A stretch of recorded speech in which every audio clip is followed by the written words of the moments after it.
कुंज बिहारी जय राधा माधव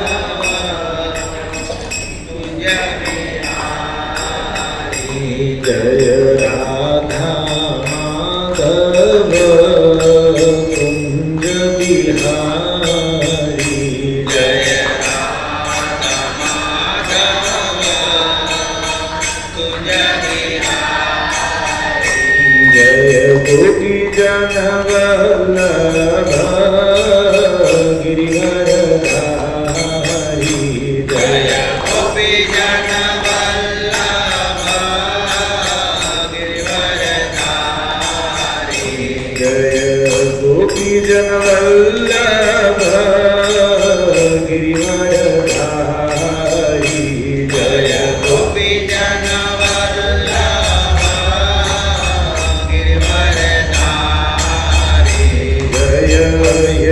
यशोदानंदन ब्रज जन रंजन यशोदानंदन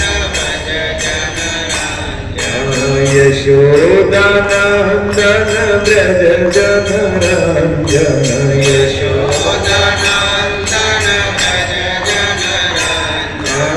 यशोदानंदन ब्रज जन रंजन यशोदानंदन ब्रज जन रंजन यशोदानंदन ब्रज जन रंजन यशोदानंदन ब्रज जन रंजन यमुना तीर वनचारी यमुना तीर वनचारी यमुना तीर वनचारी यमुना तीर जय राधा माधव कुंज बिहारी जय राधा माधव कुंज बिहारी जय गोपी जन वल्लभ गिरिवरधारी जय गोपी जन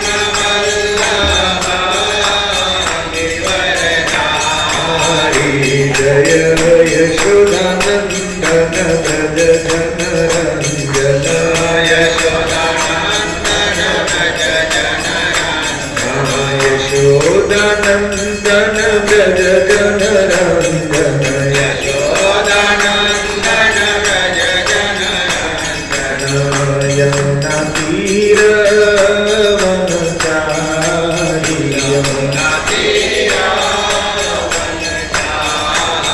यमुना तीर वनचारी यमुना तीर वनचारी हरे Krishna Krishna Krishna Hare Hare Hare Ram Ram Ram Hare Hare Hare Krishna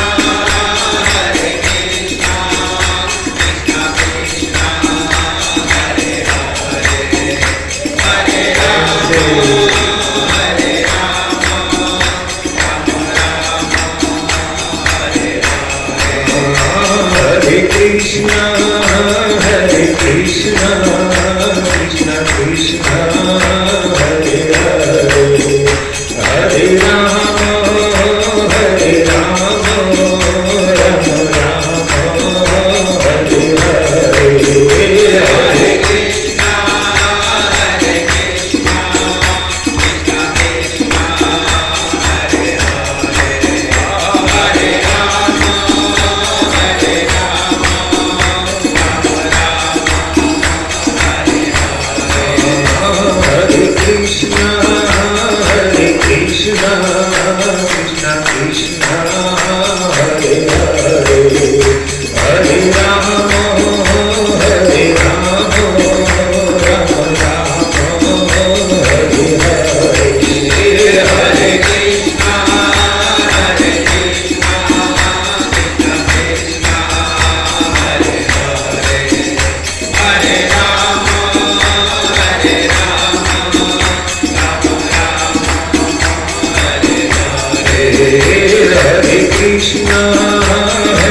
Krishna Krishna Krishna Hare Hare Hare Rama Hare Rama Rama Rama Hare Hare Hare Krishna Krishna Krishna Hare Hare Hare Rama Hare Rama Rama Rama Hare Hare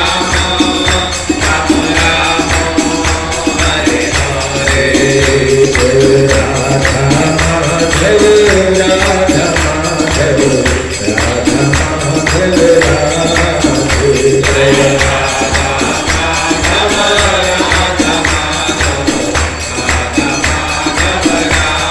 Radhe Radha Shyam Sundar Radha Shyam Sundar Radha Shyam Sundar Radhe Jai Radha Shyam Sundar Radha Shyam Sundar Radha Shyam Sundar Radhe Jai Radha Damodar Radha Damodar Radha Damodar Radhe Jai Radha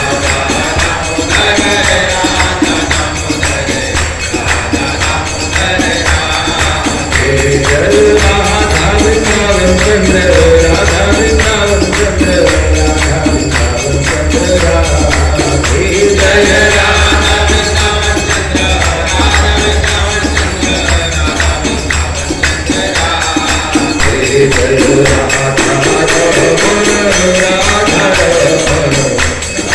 Radha Ramana Radhe Jai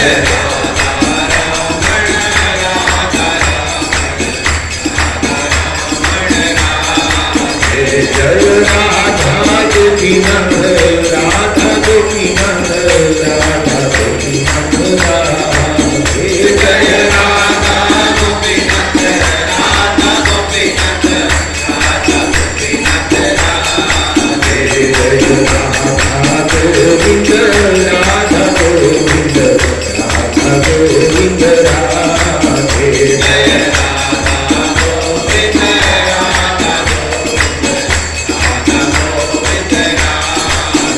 Jai Radha Madan Mohan Radha Madan Mohan Radha Madan Mohan Radhe Jai Radha Madan Mohan Radha Madan Mohan Radha Madan Mohan Radhe Jai Radha Rasi Hari Radha Rasi Hari Radha Rasi Hari Radhe Jai Radha Rasi Hari Radha Rasi Hari Jai Radha Giridhari Radha Giridhari Radha Giridhari Radhe Jai Radha Giridhari Radha Giridhari Radha Giridhari Radhe Jai Yashoda Damodar Yashoda Damodar Yashoda Damodar Radhe Jai Yashoda Damodar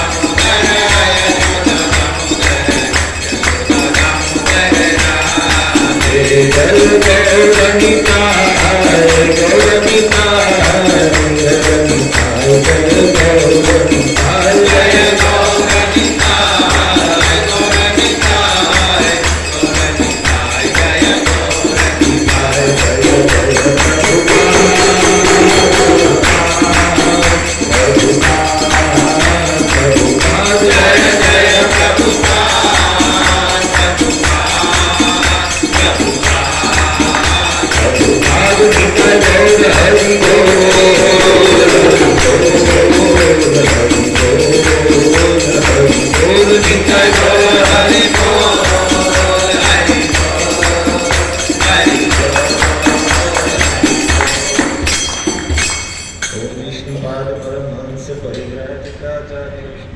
सत श्री श्रीमद अभय चरणारविंद भक्ति वेदांत स्वामी श्रील प्रभुपाद की BBT founder आचार्य जगत गुरु श्रील प्रभुपाद की विष्णुपाद परमहंस परिव्राजकाचार्य अष्टोत्तर शत श्री श्रीमद् भक्ति सिद्धांत सरस्वती ठाकुर की साक्षात वैराग्य मूर्ति गौर किशोर दास बाबा जी महाराज की सच्चिदानंद भक्ति विनोद ठाकुर की वैष्णव सार्वभौम श्री जगन्नाथ दास बाबा जी महाराज की अनंत कोटि वैष्णव वृंद की नामाचार्य श्री हरिदास ठाकुर की श्री रूप सनातन भट्ट रघुनाथ श्री जीव गोपाल भट्ट दास रघुनाथ षडगोस्वामी वृंद की प्रेम से कहो श्री कृष्ण चैतन्य प्रभु नित्यानंद श्री अद्वैत गदाधर श्रीवास आदि गौर भक्त वृंद की श्री श्री राधा कृष्ण गोप गोपीनाथ श्याम कुंड राधा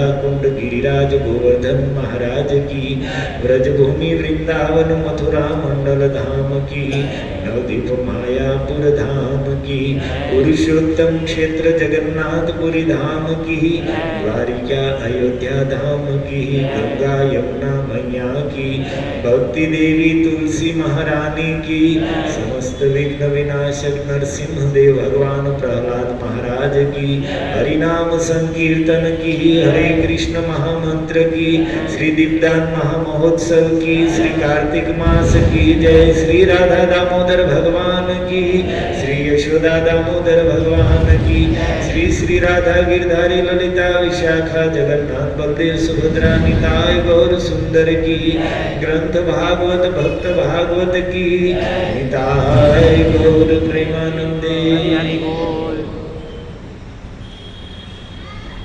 ओम नमो भगवते वासुदेवाय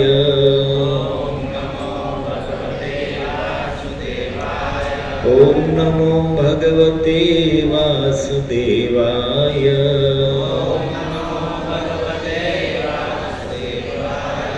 ओम नमो भगवते वासुदेवाय नारायणं नमस्कृत्य नरं चैव नरोत्तमम् देवीं सरस्वतीं व्यासं ततो जयेमुदीरये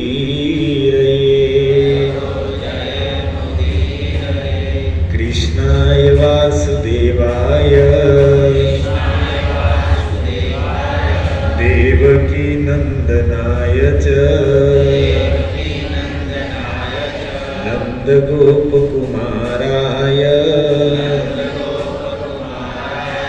गोविंदाय नमो नमः। नाम संकीर्तनं यस्य सर्वपापप्रणाशनः प्रणामो दुःखशमनः तं नमामि हरिं परम्। ओम ज्ञानतिमिरान्धस्य ज्ञानाञ्जनशलाकया चक्षुरुन्मीलितं येन तस्मै श्रीगुरुवे नमः।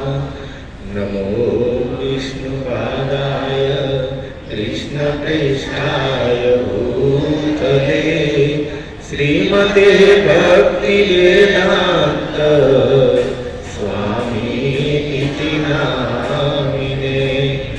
नमस्ते सरस्वती देवे गौरवाणी प्रचारिणे निर्विशेष शून्यवादी पाश्चात्य देशतारिणे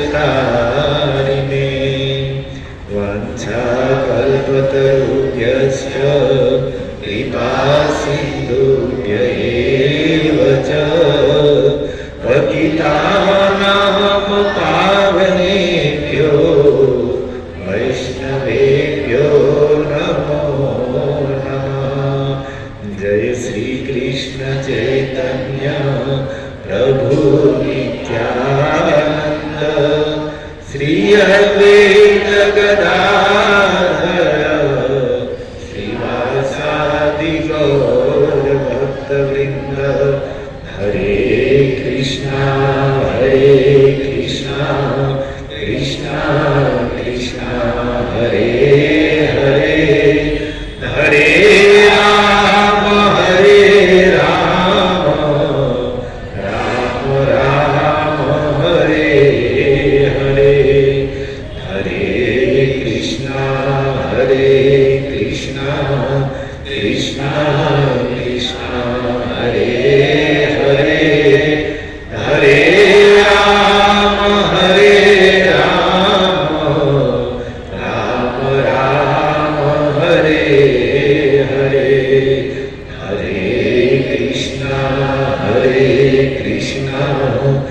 कृष्ण हरे हरे हरे राम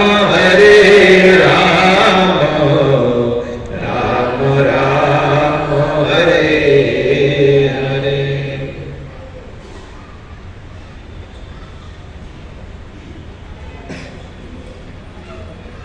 हरे कृष्ण। स्पीकर चालू है? नहीं है तो आप लोगों को जगते हुए सुनना पड़ेगा।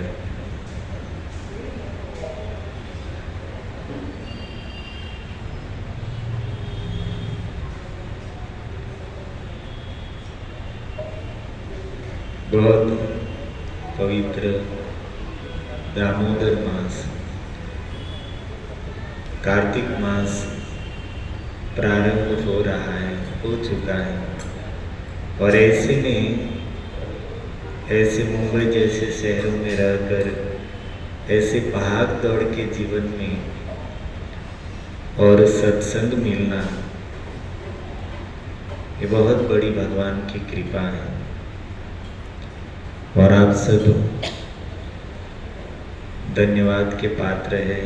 सबके चरणों में हम दंडवत प्रणाम करते हैं कि इतनी व्यस्तता में भी आप लोग सत्संग सुनने, भगवत कथा सुनने पधारते हैं। वैसे इस साल का अंतिम सत्संग है, पूरा साल चला गया, जीवन का एक साल चला गया। और हमारी पूछे आप लोगों की आप जाने, हमारी पूछे तो पूरा साल तेजी और मंदी, कभी बीमार, कभी स्वस्थ, कभी चिंता में, कभी प्रसन्न, कभी सुख, कभी दुख। तो इसी दुविधाओं में और इसी संसार के कार्यों में पूरा साल चला गया। कभी कभी लगता है कि क्या जीवन ऐसे ही चला जाएगा, क्योंकि जब तक जीवन है तब तक संसार की ये परिस्थितियां रुकने वाली नहीं है। जीवन में उतार चढ़ाव, अनुकूलता, प्रतिकूलता, सुख दुख और स्वस्थ बीमार, ये सब चलता ही रहेगा। और हमारा ऐसा है कि जब सुख है तब फूले नहीं समाते हैं और दुख है तब रोने बैठते हैं। जब कामकाज नहीं चलता है तो चिंताओं में समय चला जाता है, और कामकाज चल रहा है तब हमारे पास फुर्सत नहीं है। अच्छे दिनों में हमें भगवान की याद नहीं आती है और बुरे दिनों में हाय हाय करने में ही समय चला जाता है। और जीवन में ये सब चालू ही रहने वाला है, क्योंकि भगवान कृष्ण कहते कि अर्जुन, हेतु नानेन कौन्तेय जगत विपरिवर्तते, यह जगत परिवर्तनशील है। किसी के सामने हमेशा एक समान समय, एक समान परिस्थिति रहने वाली नहीं है। उतार चढ़ाव ही जिंदगी का, जीवन का नियम है। चाहे धनवान हो, चाहे गरीब हो, चाहे ज्ञानी हो, पंडित हो या अज्ञानी हो, मूर्ख हो, सबके जीवन में यह उतार चढ़ाव आते ही रहेंगे। इससे मुक्त होने का इस जगत में कोई मार्ग, कोई रास्ता ही नहीं है। इसलिए भगवान कहते कि अर्जुन, शीतोष्ण सुख दुखदा आगम अपायिन तां स्थितिक्षस्व भारत। ये भरतवंश भूषण, ये जो परिस्थितियां है, सुख दुख, हानि लाभ, जीवन मरण, ये कैसा है? तो कहते शीतोष्ण, ठंडी और गर्मी, रात और दिन की तरह है, इनको कोई रोक नहीं सकता है। इससे मुक्त होना है तो एक ही उपाय है, तां स्थितिक्षस्व भारत, सहन करना सीख जाओ, सुख को सहन करना सीख जाओ, दुख को सहन करना सीख जाओ, अनुकूलता को सहन करना सीख जाओ और प्रतिकूलता को सहन करना सीख जाओ। जीवन में अच्छे दिन भी सहन कर लो और बुरे दिन भी सहन कर लो। अगर यह हम सीख पाए तभी हम जीवन में भजन कर पाएंगे, आत्म कल्याण कर पाएंगे, और नहीं तो ऐसे ही समय कभी सुख में रख रहे और फूले नहीं समा रहे और दुख में रो रहे।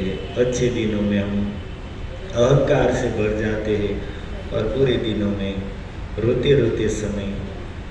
तो इनसे हम मुक्त होने वाले नहीं हैं।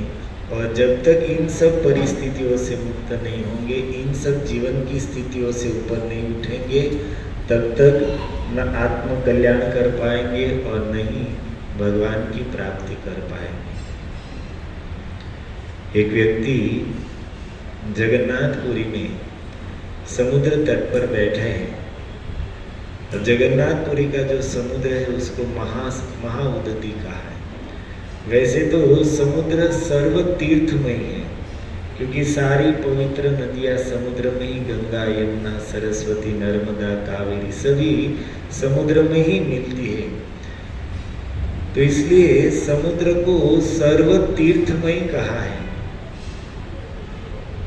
परंतु जगन्नाथपुरी का जो समुद्र है उसकी तो विशेष महिमा है, इसलिए उसको महाउदती कहा है।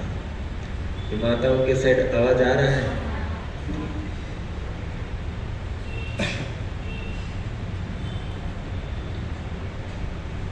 तो वहां पर तट पर एक व्यक्ति बैठे थे और कई घंटों तक बैठे रहे। और पास में एक व्यक्ति थे, उसने देखा कि भाई ये कर क्या रहा है। तो जाकर उससे पूछा कि भाई आप इतनी धूप में यहाँ पर क्यों बैठे हैं? तो बोले हमको स्नान करना है। तो कर लीजिए, स्नान करना है, और जब इस समुद्र की तरंगे शांत होगी तब मैं स्नान करूँगा। क्या कहा? ये समुद्र की तरंगे अर्थात मौजे जब शांत हो गए तब मैं स्नान करूँगा। तब उसने कहा कि तो महाराज आप घर पे चले जाइए, ये कभी होने वाला नहीं है, समुद्र कभी शांत होने वाला नहीं है, आपका स्नान कभी होने वाला नहीं है। अब वो भी कोई साधारण व्यक्ति नहीं थे, वो भी एक महात्मा थे। वो बोले कैसे नहीं होगा? आप संसारी लोग कहते हैं कि हमारा अमुक कार्य हो जाने के बाद भजन करेंगे, हमारा अमुक व्यवहार निप जाने के बाद भजन करेंगे, अमुक हो जाएगा, ठमुक हो जाएगा, अमुक परिस्थिति अमुक दिन आ जाएंगे तब भजन करेंगे। तो क्या आपकी वो परिस्थिति आने वाली है? समुद्र की तरंगे शांत होने वाली नहीं है, ऐसी जीवन की परिस्थितियां शांत होने वाली नहीं है। इसलिए इसी में रहते हुए हमको इससे ऊपर उठकर संतों का आश्रय लेकर सत्संग करते हुए विवेक प्राप्त करके भजन कर लेना है। बस यही जीवन की सार्थकता है। इससे भागकर कहीं जा नहीं सकते हैं और जाना भी नहीं है। लेकिन यही कला सीखनी है कि कैसे हम संसार में रहते हुए, जीवन की इन सारी परिस्थितियों में रहते हुए भी हम नियम से अपनी साधना, अपना भजन, अपना सत्संग कर लें, तब जीवन सार्थक होगा। और हम लोग साधारण गृहस्थ लोग हैं, तो हो सकता है पूरे साल हम लोग इतना समय भगवान के लिए न निकाल पाए। तो हम जैसे लोगों के ऊपर अनुग्रह करने के लिए ही भगवान ने कुछ विशेष ऐसी तिथियां बनाई है, जिस दिन हम सावधानी पूर्वक भजन कर ले तो भी बहुत बड़ा लाभ होगा। जैसे एकादशी है, और भगवान के जन्म के अलग अलग दिन हैं, रामनवमी है, जन्माष्टमी है, गौर पूर्णिमा है, इत्यादि जो पवित्र तिथियां है। हमारे आचार्य संतों महापुरुषों के जन्मदिन और तिरुभाव दिन है। और उस पर भी कार्तिक मास, ये सब ऐसी वस्तुएं हैं कि इस समय में अगर हम सावधानी पूर्वक अगर भजन कर ले, संयम पूर्वक कर ले, तो भी हमको अनेक गुना लाभ मिल जाएगा। मानो वर्तमान में कार्तिक मास है, अब पूरा साल हम इतना नहीं कर पाए, लेकिन एक मास में, इस कार्तिक मास में अगर हम संयम पूर्वक, सावधानी पूर्वक भजन कर ले तो एक मास ही हमें पूरे साल का भजन, पूरे साल के भजन का फल दिलाने में समर्थ है। जैसे विद्यार्थी होते हैं, अब पूरा साल इतनी पढ़ाई नहीं हुई, खेल कूद में और इसी में समय चला गया, परंतु जब एग्जाम का समय आता है और 1 महीना सावधान हो जाए, सब कुछ छोड़कर दिन रात मेहनत कर ले, तो 1 महीने की मेहनत ही वह उस विद्यार्थी को अच्छे मार्क से पास करा देगी। तो ऐसे ही अगर हम यह 1 महीना कार्तिक मास भी सावधान हो जाए और कुछ नियम और संयम पूर्वक साधन भजन कर ले, तो 1 मास ही भगवान की प्रसन्नता के लिए पर्याप्त है। कार्तिक मास 12 महीनाओं में कार्तिक मास भगवान को विशेष रूप से प्रिय है। कार्तिक मास के महात्म्य के कुछ श्लोक हमने लिखे। पद्म पुराण में लिखा है कि द्वादस्य अपि मासेषु कार्तिकः कृष्ण वल्लभ। 12 महीनाओं में कार्तिकः कृष्ण वल्लभ, कार्तिक मास भगवान कृष्ण को अत्यंत प्रिय है। तस्मिन् संपूजितो विष्णुर अल्पके रूपायनि। इस कार्तिक मास में बहुत थोड़ी सी भगवान विष्णु की, भगवान कृष्ण की आराधना की जाए, भक्ति की जाए, तो थोड़ी सी भी आराधना से ददाति वैष्णवम लोकम इत्येवं निश्चितम मया। तो इतने से ही भगवान प्रसन्न होकर उस जीव को अपना धाम, वैष्णवम लोकम ददाति, अपना धाम प्रदान कर देते हैं। इतना भगवान को कार्तिक मास प्रिय है। तो कार्तिक मास के बारे में कुछ नियम बताए हैं। कार्तिक मास में क्या क्या करना चाहिए। कार्तिक मास को ही क्या कहते हैं? दामोदर मास। दाम का अर्थ होता है रस्सी और उदर का अर्थ होता है पेट।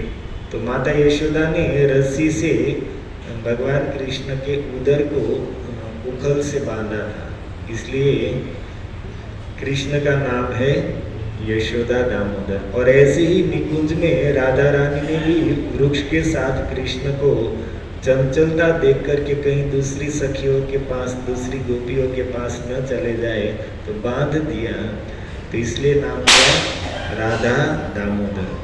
तो इसी लीला के कारण इस कार्तिक मास को दामोदर मास भी कहते हैं। और मूल तो ये राधा रानी का मास है, इसलिए भगवान कृष्ण को अधिक प्रिय है। राधा रानी का एक नाम है कार्तिका अथवा तो कृतिका, और इसी से इस महीने का नाम है कार्तिक मास। तो इस मास के कुछ नियम बताए हैं हमारे षड गोस्वामियों में है गोपाल भट्ट गोस्वामी। तो गोपाल भट्ट गोस्वामी ने ग्रंथ लिखा है हरि भक्ति विलास, और उसमें उन्होंने कार्तिक मास के महात्म्य के बारे में, कार्तिक मास के नियमों के बारे में अलग अलग पुराणों में जो बात लिखी है उन सबको एकत्र करके एक स्थान पर रखी है। स्कंद पुराण, पद्म पुराण, दो हमारे सबसे बड़े पुराण हैं, और इसी दोनों में प्रायः सभी मासों के महात्मा, सभी व्रतों का वर्णन, तीर्थों का वर्णन इन्हीं दोनों पुराणों में मिलता है। तो उसमें लिखा है कि कार्तिक मास में सबसे पहले दीपदान की महिमा है, जो हम लोग प्रभुपाद जी की कृपा से करते हैं। पहले तो कार्तिक मास अर्थात दिवाली आई, काम धंधे में लग जाओ, हिसाब किताब में लग जाओ, और फिर देश में, गांव में चले जाओ और वहाँ पर खा पी के आराम करो, व्यवहार करो, लोगों से मिलना जुलना, उठना बैठना, हो गया कार्तिक हमारा। तो प्रभुपाद जी की कृपा से हम इन सब बातों को समझ सके हैं, इसलिए दीपदान सुबह और शाम को दामोदर भगवान को दीपदान करते हैं। हम आपको भगवान दामोदर को कार्तिक मास में अगर कोई दीप अर्पण करता है, दीपदान करता है, तो उसको क्या लाभ होता है। तो इसके कुछ श्लोक जो गोपाल भट्ट गोस्वामी ने लिखे हैं, स्कंद पुराण के कुछ श्लोक है, तो आपको सुनाते, आप सुनिए ध्यान से। उसमें कहते हैं शृणु दीपस्य महात्म्यम कार्तिके केशव प्रियम। भगवान केशव को जो अत्यंत प्रिय है, ऐसे कार्तिक मास में दीपस्य महात्म्यम शृणु, दीपदान का महात्मा सुनिए। दीपदानेन विप्रेंद्र न पुनर्जयति भुवि। कोई व्यक्ति नियम से कार्तिक मास में भगवान केशव को दीप अर्पण करता है तो न पुनर्जयत भुवि, उसको फिर से इस भूमि अर्थात पृथ्वी पर जन्म लेना नहीं पड़ता। और फिर आगे तो बहुत सुंदर बात कहते हैं कि रवि ग्रह कुरुक्षेत्र, रवि ग्रह अर्थात सूर्य ग्रहण के समय कुरुक्षेत्र में दान पुण्य की बहुत महिमा लिखी है।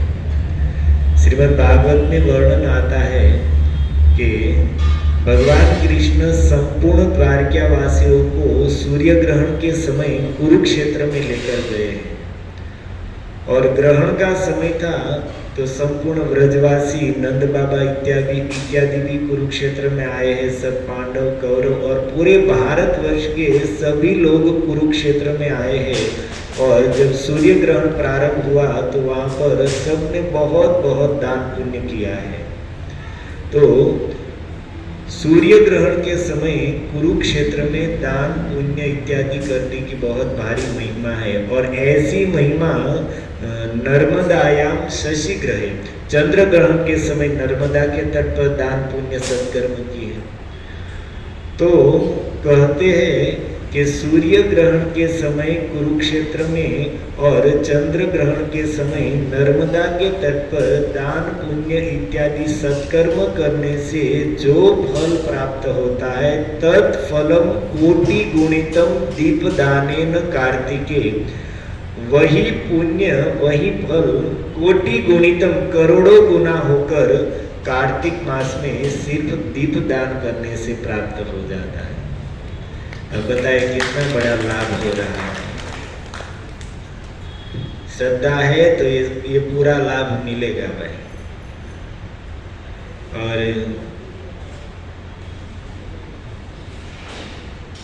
बहुत सारे श्लोक है लेकिन 2-3 आपको सुनाते हैं। 2 सुनाए, अभी 1-2 सुना देते हैं।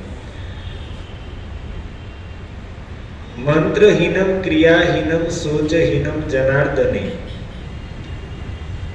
कोई व्यक्ति शास्त्र के मंत्र को नहीं जानता है, क्रियाहीनम जीवन में कभी धर्म कर्म सत्कार्य नहीं किया है, सोचहीनम जिसके जीवन में पवित्रता नहीं है, ऐसा व्यक्ति भी कार्तिके जनार्दने दीपदानतः याति सर्व संपूर्णता।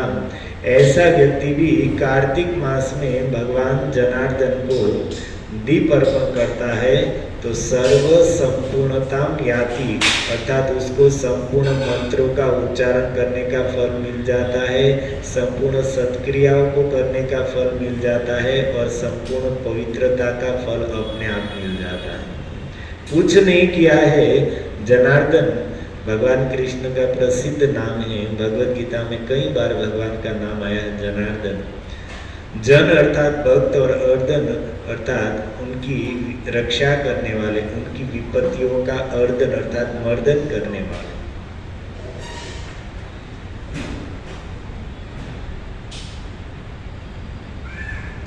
अच्छा, एक अंतिम श्लोक सुना दे। कार्तिक मास में दीपदान की कितनी महिमा है तो स्कंद पुराण का यह श्लोक कहता है कि निर्धने नापी। कोई व्यक्ति निर्धन है और निर्धन इतना निर्धन है कि जिसके पास दीप के भी पैसे नहीं है, दिया जलाने के भी पैसे। अभी तो ऐसी सब कोई दुविधा नहीं है, लेकिन पहले जब समय ऐसा था, देश जब गुलाम था तो ऐसे ऐसा समय था लोगों के पास खाने के पैसे नहीं थे, दीप के कहाँ से लाएंगे। भोजन नहीं था तो दीप की क्या बात करें।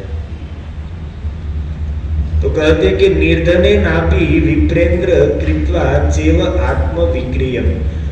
इतना निर्धन है कि उसके पास दीप के पैसे नहीं है तो आत्म विक्रियम क्रियते, उसको उस व्यक्ति को अपनी जात को भी बेच देना चाहिए। अगर दीप का पैसा नहीं है तो अपनी जात को, अपने शरीर को बेचकर कर्तव्यम दीपदानस्तु यावत कार्तिक पूर्णिमा, जब तक कार्तिक पूर्ण न हो, कार्तिक की पूर्णिमा न आ जाए, तब तक अब निर्धन व्यक्ति को अपनी जात को बेचकर भी पैसा लेकर भगवान को दीप अर्पण करना चाहिए। अब इतनी ऊंची बात संत शास्त्र महापुरुष कभी अपनी जात को बेचने की बात नहीं करते हैं, लेकिन इतनी ऊंची बात कर दी कि भाई जात को भी बेच दो, लेकिन दीप लेकर ठाकुर जी को कार्तिक पूर्णिमा तक दीप अर्पण करो। तो आप सोच लीजिए कि कितनी महिमा है। अच्छा, दूसरे को, ये तो दीप दान करने की महात्म्य आपको सुनाई महिमा। एक श्लोक और सुना देते हैं, 3 श्लोक लिखिए, लेकिन एक उसमें से सुनाते हैं कि दूसरे को दीप अर्पण करने के लिए जो प्रेरित करता है, अर्थात दूसरों को दीपदान कराता है, दूसरों को समझाता है, तो उसको क्या मिलता है। तो इस स्कंद पुराण का श्लोक है और यह बात ब्रह्मा जी नारद जी को कह रहे हैं कि पितृपक्षे अन्नदान, पितृपक्ष में अन्नदान की बहुत महिमा है। इसलिए हमारे मंदिरों में साधु लोग पितृपक्ष में खा खा कर हट्टे कट्टे हो जाते हैं, और श्राद्ध है किसी ना किसी का तो फीस प्रसाद 15 दिन चलता रहता है। पितृपक्षे अन्नदानेन ज्येष्ठ आषाढ़े च वारिणा, पितृपक्ष में अन्नदान की जैसी भारी महिमा है, ऐसी महिमा ज्येष्ठ और आषाढ़ मास में जलदान की है, क्योंकि भारी गर्मी रहती है, तो उस समय को जलदान करता है तो बहुत बड़ा उसको पुण्य मिलता है। तो कहते हैं कि यही दोनों, पितृपक्ष में अन्नदान से, ज्येष्ठ और आषाढ़ मास में जलदान से जो फल मिलता है, कार्तिके तत्फलम पुंसाम पर दीप प्रबोधना, तो कार्तिक मास में वही फल मिल जाता है, पर दीप प्रबोधना, दूसरे को दीप अर्पण करने के लिए प्रेरित करने से, अथवा तो दूसरों को दीप अर्पण कराने से। जैसे यहाँ पर मान लीजिए ये सारे भक्तों ने व्यवस्था की है, कथा के बाद हम सबको यहाँ पर दीपदान की व्यवस्था की है, तो जो व्यवस्था करने वाले भक्त है उनको ये लाभ अपने आप मिल जाएगा, क्योंकि उन्होंने दूसरों को दीप अर्पण का अवसर दिया है, दीपदान का मौका दिया है। तो इसलिए कार्तिक मास के नियम में पहला है भगवान दामोदर को नित्य सुबह में और शाम को दीप अर्पण करना चाहिए, और दीप अर्पण के साथ दामोदर अष्टक का गान करना चाहिए, क्योंकि ये दामोदर अष्टक भगवान कृष्ण को अत्यंत प्रिय है। पद्म पुराण में सत्यव्रत नाम के मुनि ने 8 श्लोकों में यह दामोदर भगवान की स्तुति की, और इतनी सुंदर स्तुति है कि इसको सुनने मात्र से भगवान कृष्ण प्रसन्न हो गए। तो इसलिए यह दामोदर अष्टक भगवान को अत्यंत प्रसन्न करने वाला होने के कारण प्रभुपाद जी ने नियम बनाया कि सुबह में और शाम में दीपदान करते हुए, भगवान को दीप अर्पण करते हुए दामोदर अष्टक का गान करना। तो आप लोग घर पर अगर मान लो संस्कृत में है लेकिन सरल है और बहुत सुंदर राग है, और फिर भी न गा पाए तो मोबाइल में चालू कर दीजिए और साथ में गा लीजिए और दीप अर्पण कर दीजिए, और भक्तों के संग में है तब तो कहना ही क्या। तो यह पहला नियम है, दीप अर्पण करना और दामोदर अष्टक का गान करना। फिर दूसरा बता रहे कि कार्तिक मास में ब्रह्म मुहूर्त में जगकर स्नान कर लेना चाहिए।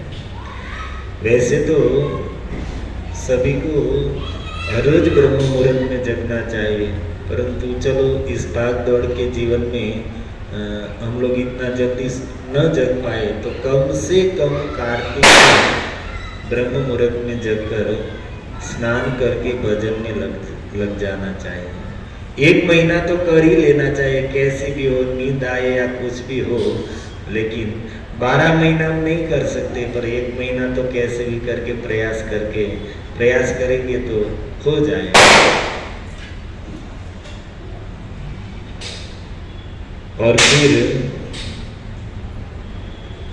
तीसरा नियम बता रहे हैं कि कार्तिक मास में भगवान की प्रसन्नता के लिए व्यक्ति को सबसे प्रिय जो है वह वस्तु छोड़नी चाहिए। हमको सबसे अधिक जो प्रिय है उस वस्तु को कार्तिक मास में भगवान की प्रसन्नता के लिए त्यागना चाहिए 1 महीने के लिए। मान लो हमको स्वीट बहुत अच्छा लगता है, मिठाई बहुत अच्छी लगती है, तो कार्तिक में 1 महीने तक हम मिठाई त्याग सकते हैं। शरीर कम क्या कहते डाइटिंग के लिए नहीं, डायबिटीज कम करने के लिए नहीं, तो भगवान की प्रसन्नता के लिए 1 महीने तक स्वीट का त्याग करना चाहिए।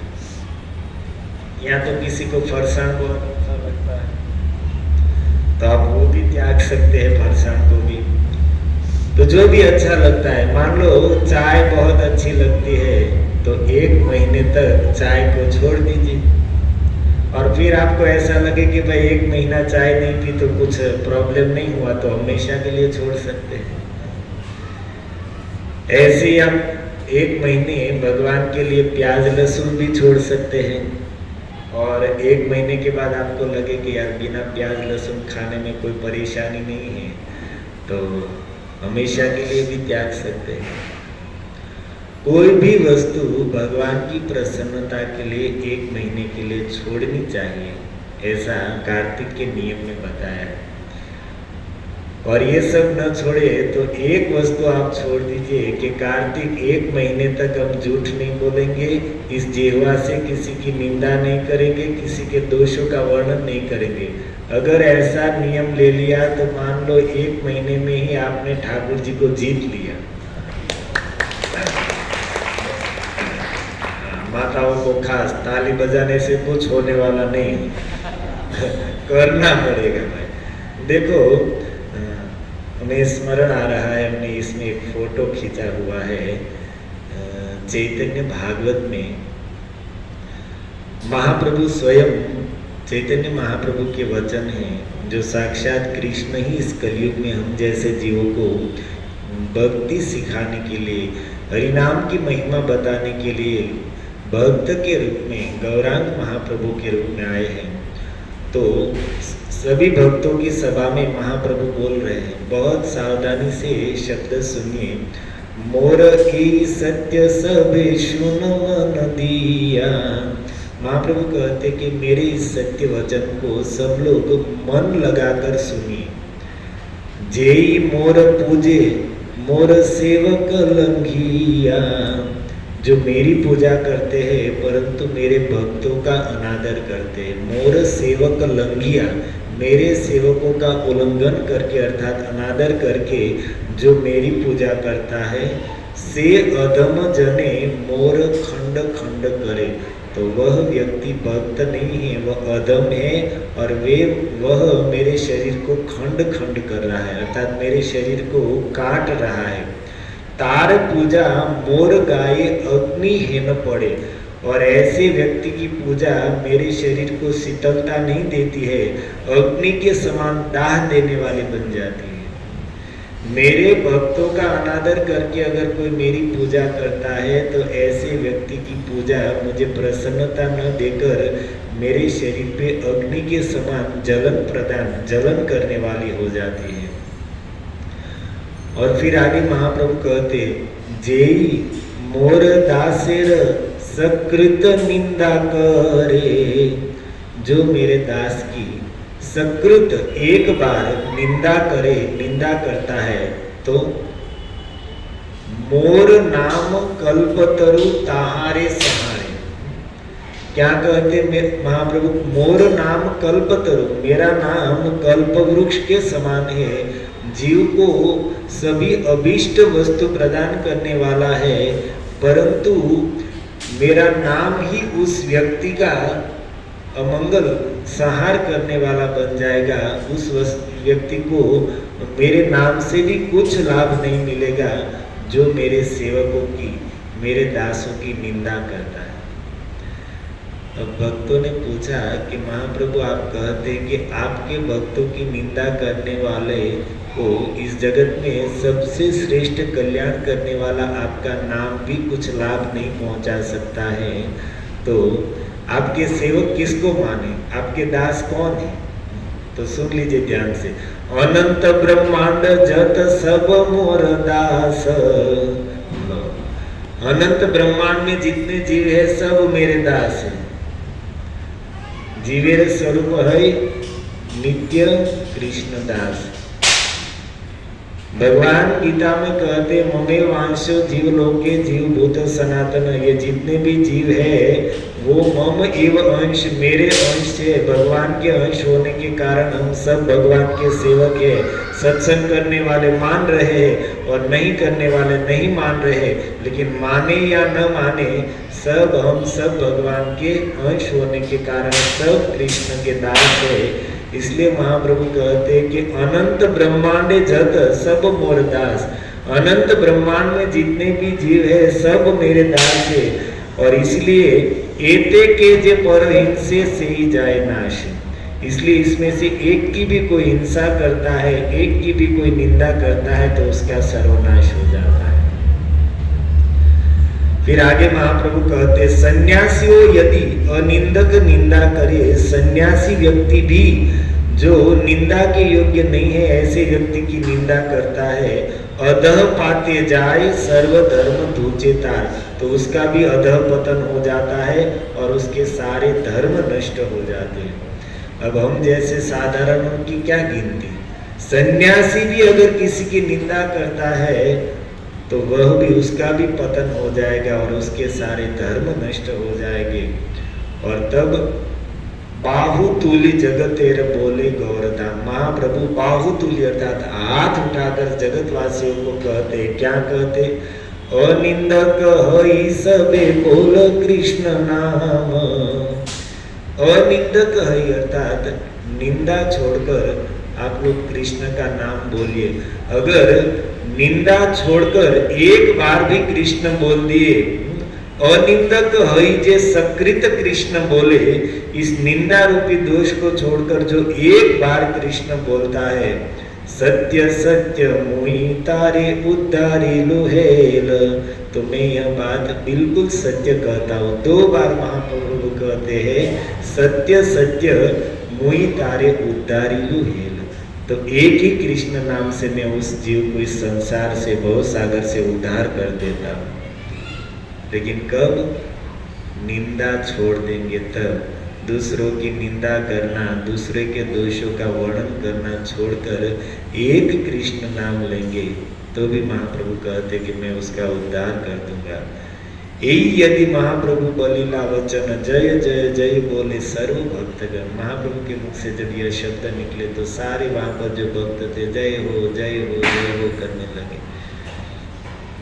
तो 1 महीने के लिए छोड़ना है, ठीक है, फिर आपको अच्छा लगे तब तो हमेशा के लिए छोड़ दे, और हमेशा के लिए छोड़ दिए तो मान लीजिए कुछ किए बिना तर जाएंगे। निंदा करना, दूसरे के दोषों का वर्णन करना छोड़ दिए तो बहुत थोड़ा सा भजन, महाप्रभु तो कहते एक कृष्ण नाम से ही उद्धार कर दूंगा, लेकिन छूटे तब ना, क्योंकि आजीवन यही किया है तो अब क्या करें, आदत बन गई, वो थोड़ी जाने वाली है।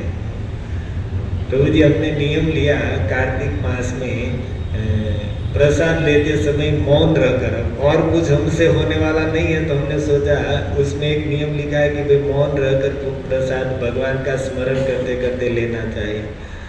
लेकिन 3 बार प्रसाद लेते, इसमें 1 बार ही याद रहता है, 2 बार भूल जाते। हमको लगा कि ये पूरा कार्तिक तो प्रैक्टिस में चला जाएगा, अगले कार्तिक में शायद हो पाएगा। फिर लगता है कि बोर्ड बनाकर बैठना पड़ेगा, हमको बोलना नहीं है।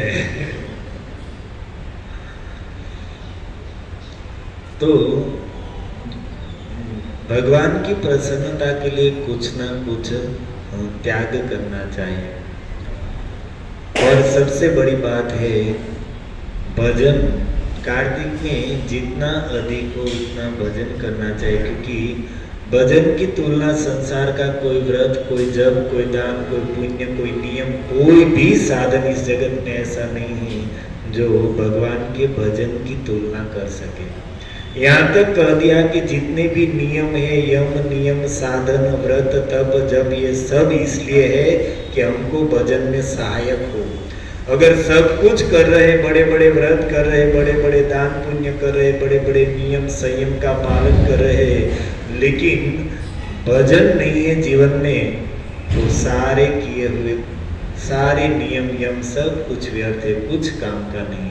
ये सब तब सार्थक है, सततम स्मर्तव्यम विष्णु विस्मर्तव्यम न जातु चित, जब हमें भगवान का निरंतर स्मरण बना रहे। तो इसलिए और सब कुछ हो या न हो, लेकिन कार्तिक महीने में सावधानी पूर्वक हम जो भजन कर रहे उससे अधिक करना ही चाहिए। 4 माला कर रहे उसको 8 करनी चाहिए, 8 कर रहे वो 16 कर ले, 16 कर रहे वो 25 कर सकते, 32 कर सकते हैं। और आप बोले प्रभु जी हमारे पास समय नहीं है, समय नहीं है तो आप ऐसा भी कर सकते हैं कि 16 माला ही कीजिए, परंतु ब्रह्म मुहूर्त में कार्तिक मास में हम 16 माला आसन पर बैठकर और ब्रह्म मुहूर्त में सावधानी से करेंगे, इतना भी कर सकते हैं। तो अपनी अपनी शक्ति के अनुसार, समय के अनुसार, सामर्थ्य के अनुसार, परंतु कार्तिक मास में भगवान की प्रसन्नता के लिए अवश्य ही भजन बढ़ाना चाहिए।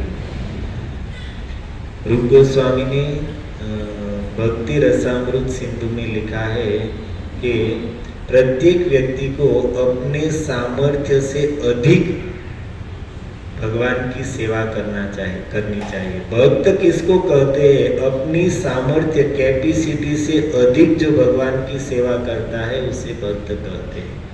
भक्ति का एक साधन बताते हुए रूप गोस्वामी कहते, जैसे होता है ना संसार में कार्य करते हैं, कामकाज करते हैं तो अपनी कैपेसिटी से अधिक नहीं करते।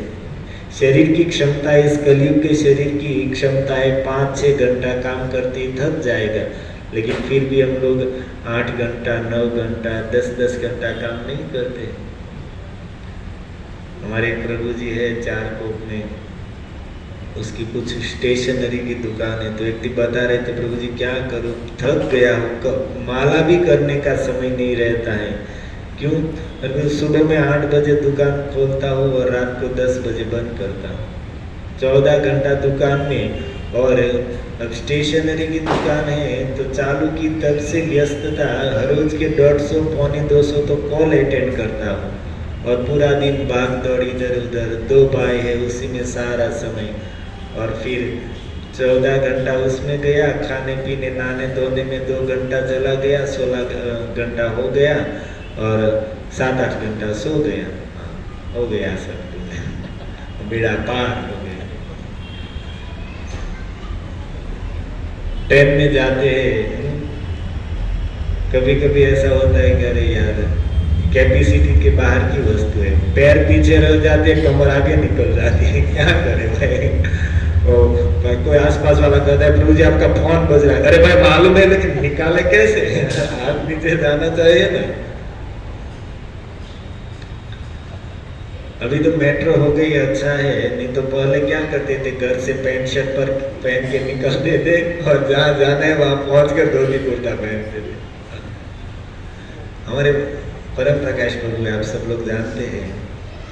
तो एक बार क्या हुआ, राधा रास बिहारी मंदिर में उत्सव था, तो हम लोग सुबह में मंगला आरती में वहाँ पर चले गए थे और फिर दोपहर का अभिषेक था। तो मंगला आरती के बाद जब आरती, भागवतम क्लास, अभिषेक सब कुछ अटेंड करके प्रसाद लेकर उनको ऑफिस जाना था, तो वहाँ से ऑटो में बैठकर वो ऑफिस चले गए और सुबह में घर से ही अपनी ऐसी बैग रखते उसमें पेंशन लेकर ही आए थे, क्योंकि प्लान था कि वहाँ से सीधा ऑफिस चले जाएंगे।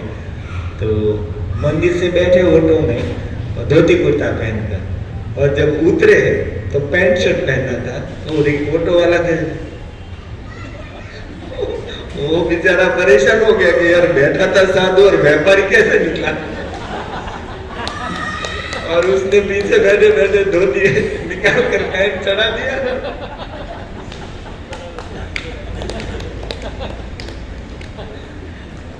तो ऑटो वाला पहले तो देखता रह गया कि मैं पैसा लूं या इसको देखूं। तो हम यह कहते हैं कि संसार के कई कार्य हैं जो लोग हम अपनी कैपेसिटी से बाहर जाकर ही करते हैं। तो ऐसे ही भगवान का भजन, चलो 12 महीना हम न कर सके, लेकिन कम से कम कार्तिक मास में तो हम अपनी क्षमता से अधिक भगवान के भजन में, सेवा में समय लगाना ही चाहिए। तो हाँ, देखो, बिना कुछ नियम लिए अगर कोई कार्तिक मास ऐसे ही पसार कर देता है तो उसके बारे में भी लिखा है। उसके भी 2-3 श्लोक आपको सुना देता हूँ।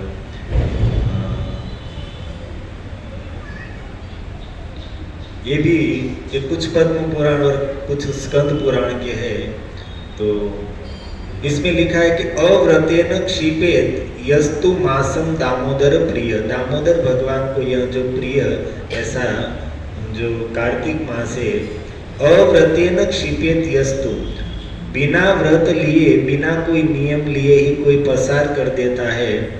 तिर्यक योनिम अवाप्नोति सर्वधर्म बहिष्कृतः, तो उसको तिर्यक योनि में जाना पड़ता है, अर्थात पशु पक्षियों की योनि में जाना पड़ता है। और सर्वधर्म बहिष्कृत, अर्थात उसने जीवन में जो कुछ भी धर्म इत्यादि किया है वह भी उसका व्यर्थ हो जाएगा। और आगे कहते हैं कि नियमेन विना विप्राह कार्तिकम यह क्षिपेन नरः, अर्थात नारद जी इस बात को कह रहे हैं विप्र शौनक जी को संबोधन करते हुए कि हे शौनक जी, नियमेन विना कार्तिकम यह क्षिपेन नरः, कोई भी नियम ग्रहण किए बिना कोई व्यक्ति कार्तिक मास को पसार कर देता है। कृष्ण पराङ्मुखस्तस्य, तो वह भगवान कृष्ण की भक्ति से विमुख हो जाता है।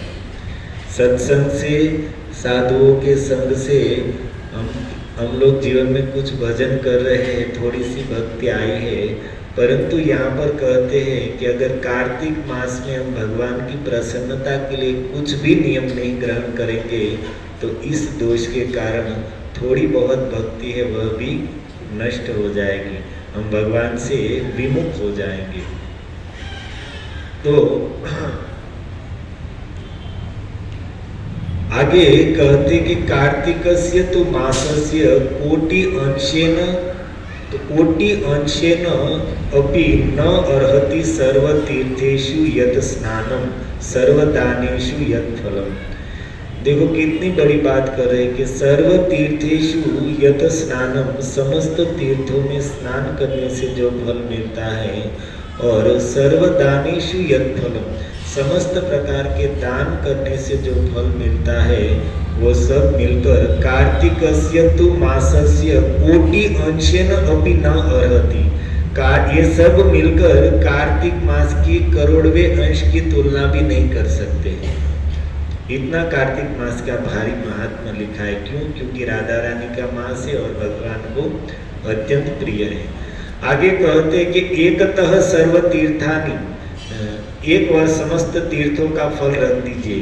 सर्व यज्ञ स दक्षिणा, समस्त यज्ञों को दक्षिणा के साथ कर लिए जाए, उन सारे फल को रख लीजिए। एकतः पुष्करे वास, और पुष्कर में वास, पुष्कर जो हमारा प्रसिद्ध तीर्थ है, ब्रह्मा जी ने जहाँ पर हजारों वर्ष तक तपस्या की है, इसी से वह स्थान अत्यंत महिमामय माना जाता है।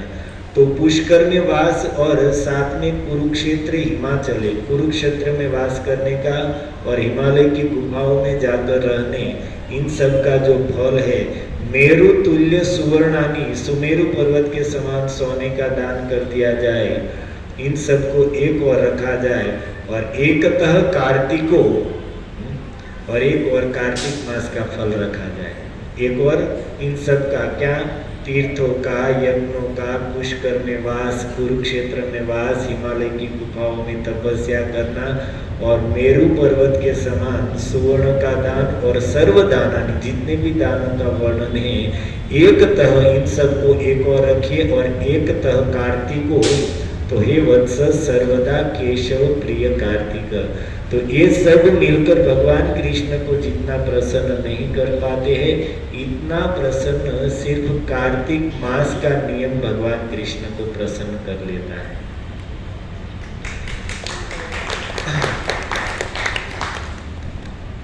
और स्कंद पुराण का श्लोक लिखते हुए कहते हैं, अद्भुत बात कहते हैं कि व्रतानाम यह सर्वेशम एक जन्मानुगम फल। जितने भी व्रत है उन व्रत को करने पर उसका जो फल होता है व्यक्ति को एक जन्मानुगम, एक जन्म तक साथ में आता है। परंतु कार्तिके तु व्रतस्योक्तम फलम जन्म शतानुगः। कार्तिक मास में जो व्रत किया जाता है तो कार्तिक मास के व्रत का फल है वो जन्म शतानुगः, 100 जन्म तक साथ में रहता है। अन्य सारे व्रतों का फल एक जन्म तक ही साथ रहेगा। अच्छा, अब कहते हैं कि अगर कोई व्यक्ति कार्तिक मास में हरि कथा का आयोजन करता है, अर्थात मानो कोई भागवत कथा करे, कोई 3 दिन के सत्संग का आयोजन करे, या तो एक ही दिन आप लोगों ने जैसे यहाँ पर आयोजन किया है, तो कार्तिक मास में इस प्रकार कोई हरि कथा का आयोजन करता है तो उसके बारे में क्या लिखा है सुनिए ध्यान से। श्रेयसा, कल्याण के लिए, लोभ बुद्धया वाह यह करोति हरे कथा। भगवान की कथा का आयोजन अपने कल्याण के लिए करे या लोभ बुद्ध, या कोई ऐसा हो कि लोभ से करे, हमें कुछ मिल जाएगा, प्रतिष्ठा के लोभ से करे या धन के लोभ से करे या किसी भी लोभ से, परंतु कैसे भी करके अगर कोई हरि कथा का आयोजन करता है, कार्तिके मुनि शार्दूल कुलानाम तारयेत शतम। कार्तिक मास में अगर कोई हरि कथा का आयोजन करता है तो कहते कुलानाम शतम तारियत, वो अपने 100 कुलों को तार देता है। तो आयोजन करने वालों को ये आशीर्वाद मिला, सुनने वाले के लिए भी सुन लीजिए। कार्तिके मुनि शार्दूल यह श्रृणोति हरे कथा। कार्तिक मास में कोई नियम पूर्वक रोज हरि कथा सुनता है, स निस्तरति दुर्गाणी जन्म कोटि शतानि च। तो व्यक्ति को अपने कर्मों के अनुसार जन्म कोटि शतानि च, करोड़ों करोड़ों जन्म तक दुर्गति भोगनी है, वह सारी दुर्गति समाप्त हो जाएगी अगर कार्तिक मास में यह शुणोति हरे कथा कार्तिके स निस्तरति दुर्गाणी जन्म कोटि शतानि अपि च। कार्तिक मास में हरि कथा सुनने से वो करोड़ों जन्म में होने वाली दुर्गति से मुक्त हो जाता है। तो ऐसे अद्भुत अद्भुत कार्तिक मास के महात्मा के श्लोक लिखे गए हैं, परंतु अब हमको जितनी श्रद्धा होगी उतना लाभ मिल जाएगा। यादृशी देखो, यह अध्यात्म का मार्ग है, श्रद्धा के बिना इसमें प्रवेश ही नहीं है। जितनी श्रद्धा है उतना लाभ पाएंगे। ऐसा नहीं है कि बड़ी बड़ी सिर्फ बात है, बातें बड़ी बड़ी है, लेकिन हमको कितना मिलेगा, हमारे पास जितनी श्रद्धा है। इसलिए भक्ति विनोद ठाकुर ने एक भजन में कहा है कि मैं तो श्रद्धा देवी का गुणगान करता हूँ, जार कृपा भक्ति देते पार। क्योंकि इसकी श्रद्धा देवी की कृपा से ही भक्ति मिलेगी, श्रद्धा नहीं है तो क्या लाभ है। अब देखो, एक कथा अंतिम सुना दे आप लोगों को। एक पंडित जी थे और शास्त्र में बहुत उसकी श्रद्धा थी, शास्त्र के वचनों में उसकी अगाध श्रद्धा थी और पुराणों के पाठ करते थे। तो एक दिन पाठ करते करते गंगा जी की महिमा आई और गंगा जी की महिमा में लिखा था कि कोई व्यक्ति विधि अनुसार एक बार भी गंगा जी में स्नान कर लेता है तो स्नान करने मात्र से वह जीव तुरंत ही मुक्त होकर चतुर्भुज रूप धारण करके भगवत धाम चला जाता है। अब पंडित जी ने ये जब सुना तो पंडित जी सोचने लगे, अरे यार ये तो बहुत भारी बात है।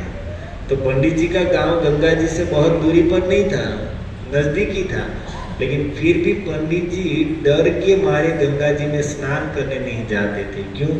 पंडित जी को विश्वास था कि गंगा जी में स्नान करूंगा, मुक्त हो जाऊंगा, और मैं मुक्त हो जाऊंगा तो मेरी ब्राह्मणी का क्या होगा, मेरे बच्चों का क्या होगा। इसलिए पंडित जी गंगा जी में स्नान करने नहीं जाते थे। फिर थोड़ा समय बीता, बच्चे बड़े हो गए, सब विवाह इत्यादि हो गया, सारी जिम्मेदारियां बच्चों को सौंप दी। पंडित जी सब प्रकार से एकदम मुक्त हो गए, घर की सारी जिम्मेदारियों से छूट गए। अब पंडित जी ने सोचा कि अब हम गंगा जी में जाएंगे, स्नान करके मुक्त हो जाएंगे। अब पंडित जी ने सारी तैयारी कर ली, घर के सब लोगों से विदा मांग ली, और पंडित जी ने सोचा कि देखो भाई, इस गांव में हम पूरे जीवन रहे हैं, तो कम से कम जाते जाते अब हमको वापस तो आना नहीं है, तो गांव के सभी लोगों से भी हम रजा ले लें। तो पंडित जी घर घर जाकर कहते कि भाई हमसे कुछ गलती हो गई हो तो आप हमको क्षमा कर दीजिए। क्या हुआ पंडित जी? अरे हम जा रहे हैं गंगा जी में स्नान करके, और स्नान करके मुक्त होकर भगवत धाम चले जाएंगे, तो वापस नहीं आएंगे। अब वो व्यक्ति कहता है, अरे पंडित जी, एक गांव में सब लोग गंगा जी में स्नान करके आए, इसमें से कहीं कहीं तो हर साल जाते हैं, एक एक सप्ताह वहां पर रहकर भागवत कथा सुनते हैं, सुबह शाम दो दो टाइम मछलियों की तरह घंटों घंटों पड़े रहते हैं, कोई मुक्त नहीं हुए, सीधे मुंबई में आ गए, और आप कहाँ से मुक्त होने वाले हैं?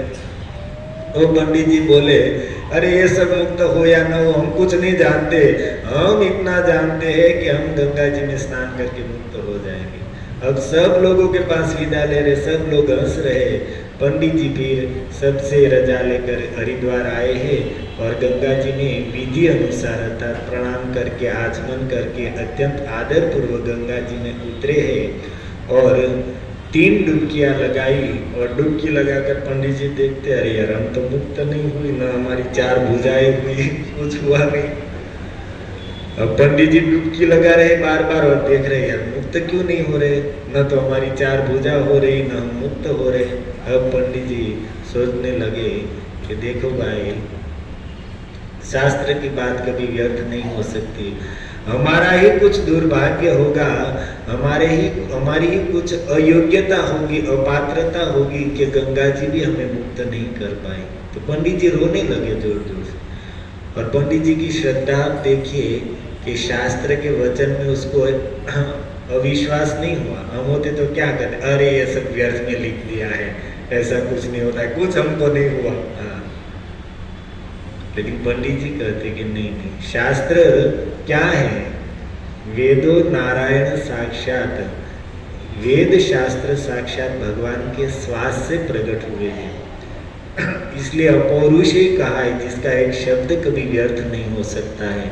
परंतु पंडित जी सोचते कि हमारा ही कुछ दुर्भाग्य होगा, कुछ अयोग्यता होगी कि हम गंगा जी में स्नान करके भी मुक्त नहीं हो पाए। तो पंडित जी को इतना दुख लगा कि रोने लगे, जोर जोर से रोने लगे।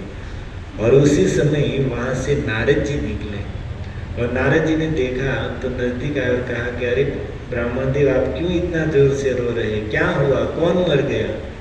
तो पंडित जी ने कहा कि महाराज, आप हमें बताइए कि शास्त्र में हम पढ़कर आए थे गंगा जी में स्नान करने वाला तुरंत ही मुक्त हो जाता है, तो हम स्नान करने पर भी मुक्त क्यों नहीं हुए? हमारे अंदर क्या दोष है? आप ही बताए, गंगा जी हमें मुक्त क्यों नहीं कर पाई? अब नारद जी को पंडित जी की श्रद्धा देखकर बहुत प्रसन्नता हुई। उसने कहा, पंडित जी देखो, गंगा जी की महिमा हमारे पिता ब्रह्मा जी जानते हैं, वो अपने कमंडलों में गंगा जी रखते हैं और हर रोज उनकी गंगा जी की पूजा करते हैं। तो चलो हम आपको लेकर जाते, उसी से पूछते हैं। तो नारद जी अपने योग बल से पंडित जी को लेकर ब्रह्मलोक पहुंचे, और ब्रह्मा जी को जब कहा कि पंडित जी ऐसे दुखी है कि गंगा जी में स्नान करने पर भी मुक्त नहीं हुए, ब्रह्मा जी सोचे कि अरे यार, गंगा जी में स्नान करने वाला मरने के बाद तो निश्चित ही मुक्त होता है, लेकिन ये पंडित जी तुरंत मुक्त होना चाहते हैं। और ऐसा क्यों नहीं हुआ? तो ब्रह्मा जी कहते, देखो पंडित जी, हमसे भी अधिक गंगा जी की महिमा भगवान शंकर जानते। वो तो अपने मस्तक पर ही गंगा जी को अपने इष्ट देव का चरणामृत है ऐसा समझकर अपने मस्तक पर गंगा जी धारण करते हैं, तो उसी के पास जाते हैं। तो ब्रह्मा जी नारद जी पंडित जी को लेकर कैलाश पहुंचे और वहां पर जाकर भगवान शंकर को नारद जी ने पंडित जी का दुख सुनाया है। अब शिव जी भी सोचने लगे कि भाई बात तो पंडित जी की बहुत सत्य है, 100% सत्य है, क्योंकि गंगा जी की महिमा तो ऐसी ही है, लेकिन हुआ क्यों नहीं?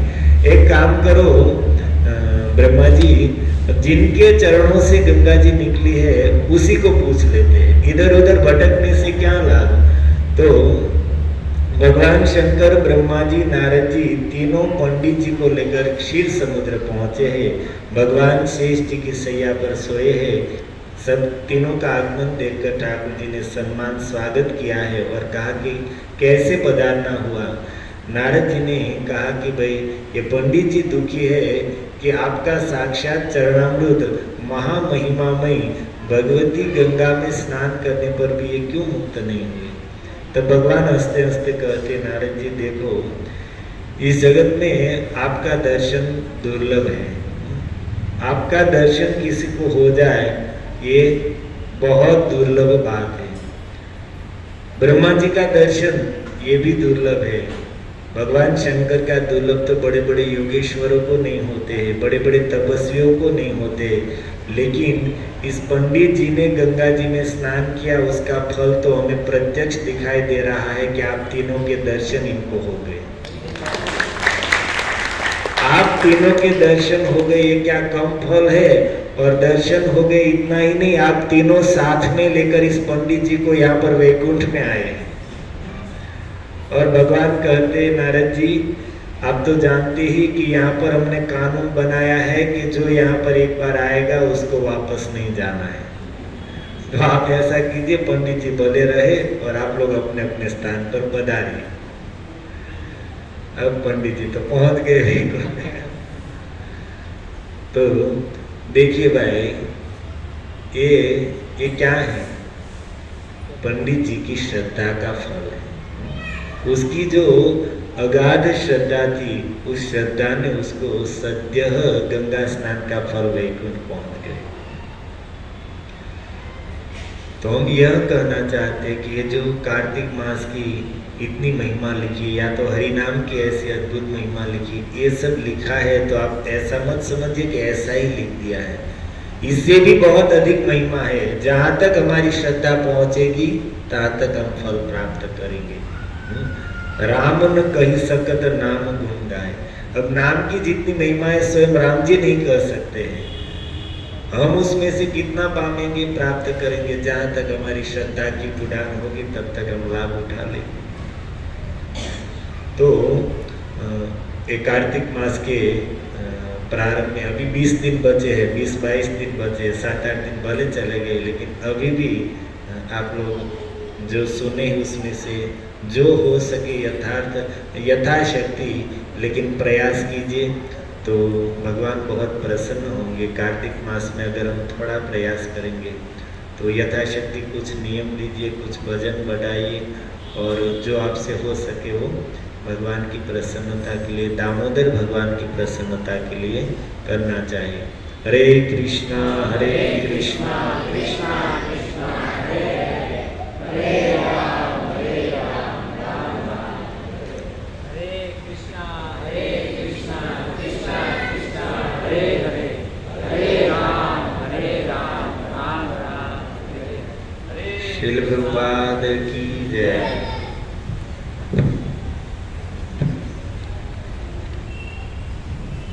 हरे कृष्णा कृष्णा कृष्णा हरे हरे हरे राम राम राम हरे हरे।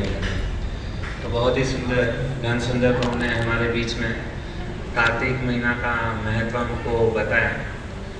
तो ये कार्तिक महीना जो है हम सब वैष्णवों के लिए बहुत ही महत्वपूर्ण है। ऐसे तो साल के 12 महीने होते हैं, लेकिन ये जो कार्तिक महीना है वो बहुत ही मतलब उसका विशेष महत्व है। खास करके जैसे प्रभु जी ने बताया, ये जो कार्तिक महीना है ना, वो हमारी श्रीमती राधा रानी है उसका महीना है। ऐसे देखा जाता है कि माँ का जो हृदय जो होता है ना, वो बहुत ही मतलब बच्चे के प्रति बहुत ही कोमल होता है, दयालु होता है। तो हमारी श्रीमती राधा रानी जो है ना, हमारी माँ है, तो उसका हृदय जो है ना बहुत ही मतलब कृपालु है। और वो क्या करती है कि हम सब बद्ध जीवों को, हम इतने जन्मों से करोड़ों जन्मों से हम इतने सारे पाप करते आए हैं, तो विशेष मतलब कुछ अवसर देती है कि उस अवसर के ऊपर हम थोड़ा सा भी यदि भजन करें, भक्ति करें, तो हम क्या हो सकते हैं, मुक्त हो सकते हैं। तो ऐसे ही कार्तिक महीना का मतलब बहुत ही सुंदर महात्म्य है। प्रभु जी ने बहुत ही सुंदर तरीके से हम सबको बताया। तो हम प्रभु जी के लिए एक बार हरे कृष्णा महामंत्र बोलकर उनका अभिवादन व्यक्त करेंगे। हरे कृष्णा कृष्णा कृष्णा हरे हरे, हरे राम राम राम हरे हरे। प्रभु जी ने लास्ट में जो कथा बताई, मैं तो थोड़ा लेट आया, मैंने कुछ 10-15 मिनट ही प्रभु जी का प्रवचन सुना, लेकिन मुझे जो सार बात मुझे जो अच्छी लगी, कोई भी जो प्रवचन होता है ना, उसमें कुछ सार बातें होती हैं। तो वो जो सार बात, ऐसा पूरा प्रवचन ही अच्छा होता है, लेकिन सबको जो है ना उस प्रवचन में से कुछ थोड़ा कुछ बातें अच्छी लगती हैं। तो मुझे खास करके हृदयस्पर्शी बात वो लगी कि प्रभु जी ने लास्ट में जो कथा बताई कि वो व्यक्ति को गंगा जी की मतलब ऊपर इतना मतलब विश्वास था। तो हमारे भक्ति में भी यदि आज भी कोई व्यक्ति यदि केवल हम ये जो हरे कृष्ण बोलते हैं ना, तो हम बोलते हैं कि हम रोज मतलब उठ करके सुबह कुछ 16 माला, 32 माला, 64 माला इतने सालों से करते हैं, अभी तक हम क्यों मुक्त नहीं हुए? मुक्त हो जाना चाहिए ना। तो अभी तक हम मुक्त क्यों नहीं हुए? एक ही चीज़ है कि विश्वास। उनको क्या है, भगवान के नाम के प्रति विश्वास। यदि भगवान के नाम के प्रति यदि विश्वास हो जाए ना, केवल आप हरे कृष्ण खाली इतना बोलोगे ना, तो भगवान के गोलोक वृंदावन धाम में जाने के लिए मुझे हरे कृष्ण जो है ना वो सब करना। लेकिन यदि हम विश्वास के साथ में उसको जाएंगे, तो ये अवसर है, श्रीमती राधा रानी ने हमको सबको अवसर दिया है, हम ज़्यादा से ज़्यादा क्या करें, इस अवसर का फायदा उठाएं। और अभी हम क्या करेंगे, यहाँ पे हमने भगवान दामोदर जो महीना है, तो हम दामोदर जी को दिखाएंगे। ऐसा शास्त्र में कहा गया है कि दामोदर मास में यदि कोई भी व्यक्ति भगवान को एक बार दीप दिखाता है ना, तो एक साथ में 10,000 दीप जब भी दिखाते हैं, उसका जो फल मिलता है ना, वो फल हमको केवल एक बार भगवान दामोदर को दीप दिखाने से वो फल मिल जाता है। तो हमने यहाँ पर थोड़ा सा मतलब प्रयास किया है। तो हम क्या करेंगे, सभी भक्त लोग क्या करेंगे, दामोदर जी को दीप दिखाएंगे। कैसे दीप दिखाना है, एकदम नजदीक नहीं जाना है ना, यहाँ से लंबे से रह करके हमको क्या करना है, भगवान के चरण जो है ना, भगवान के चरणों में 4 बार दीप दिखाना है। भगवान को यहाँ पे जो कमर है ना, वहाँ पे 2 बार है, और मुख जो है ना वहाँ पे 3 बार है, और पूरा जो विग्रह है ना उसको 7 बार दीप दिखाना। ठीक है, 4, 2, 3 और 7। तो इस प्रकार से हम क्या करेंगे, भगवान को दीप अर्पण करेंगे। ठीक है, और अभी हमारा प्रोग्राम जो है ना काफ़ी महीनों, 1 महीने के बाद में, काफ़ी दिनों के बाद में हम यहाँ पर मिले, क्योंकि यहाँ पे कुछ नवरात्रि का फेस्टिवल था। हर साल हमको थोड़ा ये दिक्कत होता है। तो आप सबसे निवेदन करते हैं कि ये जो 1 महीना प्रोग्राम बंद होता है ना, तो आपके पास में कुछ ऐसी जगह हो तो आप हमको बता दीजिए, ताकि हम क्या करें, सत्संग प्रोग्राम बंद ना रखें, है ना। क्योंकि हम सबको पता है 1 महीना प्रोग्राम बंद रहा तो किसको कितना नुकसान हुआ है वो आप सब लोग ही जानते हैं। हम केवल मतलब क्या 1 महीना भक्तों का सहन नहीं किया तो क्या होता है, भगवान की कथा से वंचित रहे, हरिनाम ठीक तरीके से हुआ नहीं, तो हमको मतलब ये सत्संग बंद नहीं होना चाहिए। तो हम ये प्रयास करेंगे। तो सभी से निवेदन है कि ये 1 महीना जो है ना, किसी के पास में भी अगर कुछ ऐसा जगह हो तो हमको बता दें, ताकि हम ये प्रोग्राम बंद ना रखें। और अभी दिवाली का समय आ रहा है, तो सब लोग दिवाली के समय में छुट्टी पे गाँव में जाएंगे, कुछ लोग वृंदावन धाम में जाएंगे। तो हमारा ये प्रोग्राम जो है ना, और हम नेक्स्ट प्रोग्राम जो है ना, मेरे ख्याल से 1 महीना शायद या 15 दिन हम बंद रखेंगे। आने वाली 12 तारीख को जो है ना वापस ये प्रोग्राम कंटिन्यू करेंगे। ठीक है, तो अभी नेक्स्ट प्रोग्राम जो है ना 12 नवंबर को जो है ना वापस एज यूजुअल यहाँ पे चालू हो जाए। ठीक है, तो सभी से निवेदन है कि अभी हम यहाँ पर क्या करेंगे, दीपदान करेंगे। दीप इधर है प्रभु जी का, हाँ, लेकिन दामोदर जी को, हाँ ठीक है। तो यहाँ पे प्रभु जी के लिए इधर है, माता जी के लिए वहाँ पे है। तो तो दामोदर जी हम यहाँ पे बीच में रख देंगे ताकि सब लोग ये कर सकें। दामोदर अष्टकम कौन गाएगा? यस, अभी हम दामोदर अष्टकम गाएंगे। सब लोग अपने आसन से खड़े हो जाएंगे और जितने भी सेवाधारी हैं सबको एक एक दीप या जो भी बात है वो सबको दे दें।